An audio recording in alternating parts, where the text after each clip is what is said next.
Hi guys, welcome to the channel Achieving Online Freedom. In this video today, I'm going to show you how to create a Facebook page. It is very simple, so let's go ahead and get started. So in order to do this, all you want to do is head to Facebook, then go to the menu in the bottom right corner. Once you're here, you'll then see an option for pages underneath all your shortcuts. If I select this, I'll then be able to see all the pages that I've created, and I can also create new ones from here. If I select create in the top left, I'll go ahead and start doing it. This is with the new update, this is what it looks like. So go ahead and click get started. Here you want to put in your page name. I'll go ahead and just put in hi for this example. Click next. I'll need to put in a category for what it fits the best. I'll go ahead and just choose grocery store because I'm trying to get through this.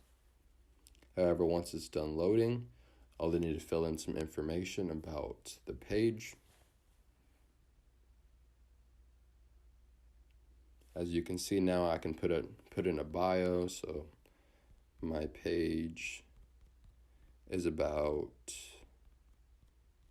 whatever.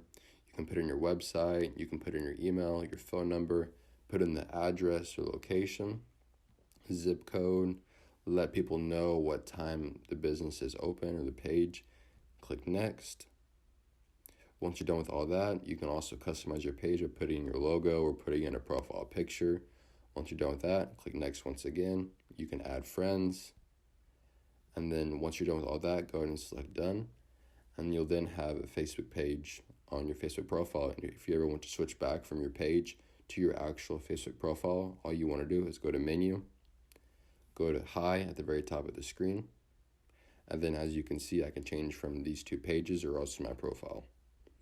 So this is how you create a page on Facebook. So I hope this video does help you.